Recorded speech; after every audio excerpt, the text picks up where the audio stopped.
धनकिरपाल। पुस्तक परंपरा एक महान विरासत। द्वितीय अध्याय। संत सद्गुरु। हमारे मन में यह प्रश्न उठना स्वाभाविक है कि संत, जिसके बारे में इतना सब कुछ कहा गया है, ऐसा कौन सा व्यक्तित्व है जो कि सन्यासी, ऋषि, मुनि, मुनीश्वर, योगीश्वर, मठों के संस्थापक इत्यादि से अलग है। संत या साधु का बाहरी रूप हमारे समान ही है, लेकिन वह और भी कुछ है।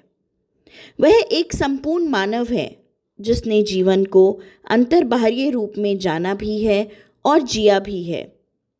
विभिन्न देशों के संत पहनावे में, खान पान में, व्यवहार में, भाषा में भले ही अलग अलग दिखते हों, किंतु उनके अनुभव, विचार, मार्गदर्शन या बोध एक समान होता है।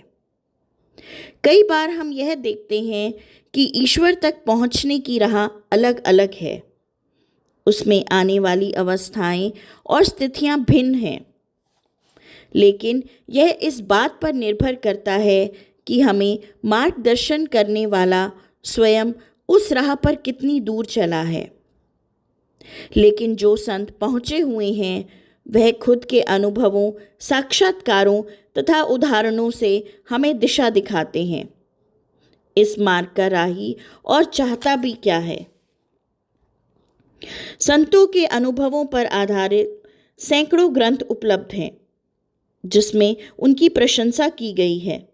फिर भी एक संत को जानना, पहचानना बहुत कठिन है। भले ही वह हमारा पड़ोसी हो या रोज उसी रास्ते से गुजरता हो जिस पर से हम भी चलते हैं। रूस का राजा झार का उदाहरण बहुत रोचक है और ऊपर कही गई बात को स्पष्ट करता है। रूस के बहुत से मजदूरों को देश से निकाला गया था। वह दूसरे देश में जहाज बनवाने के काम पर लग गए थे। झार स्वयं भी मजदूरों का वेश धारण करके उनके साथ कुछ समय काम करने लगा। उसने उनका जीवन, दिनचर्या, उनकी यातना कष्ट नज़दीक से देखे। फिर उसने उन मजदूरों से कहा कि वह यदि उनके साथ चलने को तैयार हों तो वह उन्हें रूस वापस ले जा सकता है और उन्हें पुरानी जिंदगी दिलवा सकता है। स्वाभाविक ही मजदूरों का इस बात के लिए विरोध था, क्योंकि उनको तो राज्य से निकाल दिया था। लेकिन झार ने कहा कि वह रूस में राज दरबार के कई व्यक्तियों को जानता है और मजदूरों को वापस रूस जाने में कोई कठिनाई नहीं होगी। जिन मजदूरों ने झार पर विश्वास किया वह तैयार हो गए। रास्ते में जब उन्होंने देखा कि उनके साथी का जगह जगह स्वागत हो रहा है और यह भी कि वह स्वयं झार है, तो उनके आश्चर्य का ठिकाना नहीं रहा।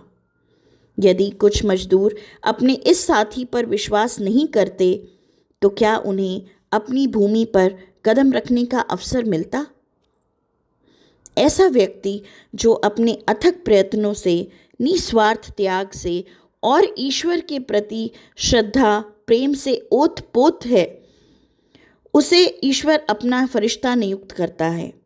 इस व्यक्ति को ऐसे सभी श्रद्धालुओं को मन शांति प्रदान करने की, उनकी कठिनाइयों को दूर करने की, उनको सही मार्गदर्शन करने की जिम्मेदारी ईश्वर द्वारा दी जाती है।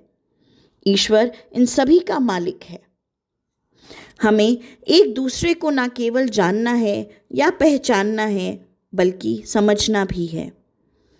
यही काम संतों द्वारा किया जाता है, क्योंकि केवल संत ही स्वयं ईश्वर भी हैं और मानव भी। ईश्वर के रूप में ही हमें संत को देखना होगा, इसलिए कि हमारी समस्याओं का निदान वो ही कर सकता है। हमें मुक्ति या मोक्ष वो ही दिलवा सकता है। संत इसलिए पूजनीय और प्रार्थनीय है, ईश्वर से अलग नहीं है। इस प्रकार ईश्वर के रूप में संत का अस्तित्व है। प्रश्न केवल पहचान का है।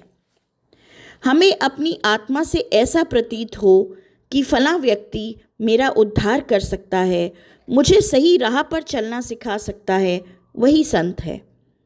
संत हमारे जैसे ही दिखते हैं और हमने उन्हें वैसा ही मान लिया है तो हमें उनसे सीमित लाभ मिलेगा, लेकिन जब हम उन्हें उनके वास्तविक रूप में पहचानेंगे तब हमें असीमित लाभ होगा।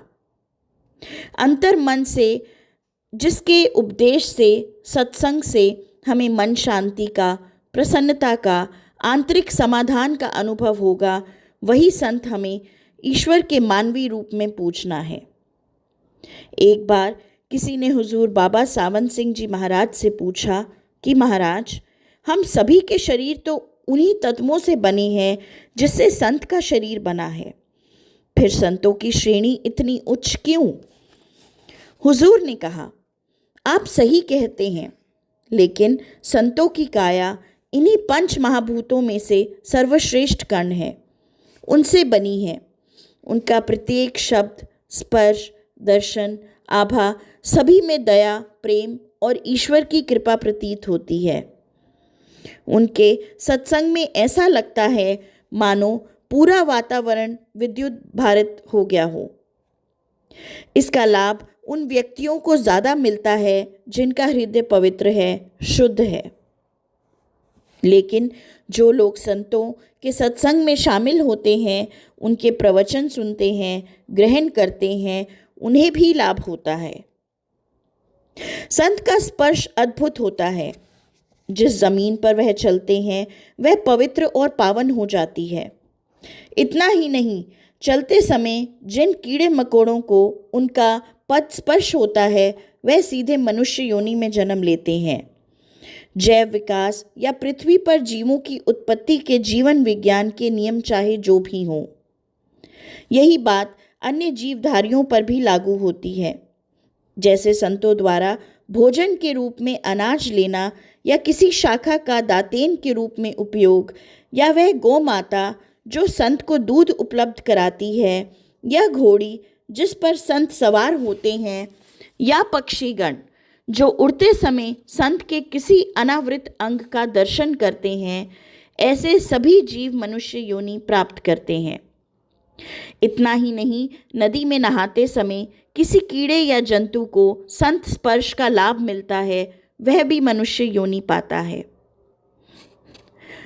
हमारे जैसे सामान्य व्यक्तियों के लिए यह बात एक पहेली या मजाक लगती है, क्योंकि हम इसे हमारी बुद्धि से परखना चाहते हैं, किन्हीं सर्वमान्य वैज्ञानिक नियमों का सहारा लेना चाहते हैं। लेकिन हम ईश्वर की असीमित शक्ति से अनभिज्ञ हैं। यही ईश्वरीय शक्ति संतों में भी होती है, लेकिन इस देवी विज्ञान का हमें अनुभव नहीं है। यह देवी शक्ति भगवान ने ही संतों को प्रदान की है। भगवान ने इंसान को यूं ही थोड़ा ही पैदा कर दिया है। हम अपनी आँखों से भगवान को भले ही ना देख पाएं, लेकिन उसने संतों के माध्यम से ईश्वर को चाहने वालों के लिए पुख्ता व्यवस्था की है। Thank you Maharaj ji.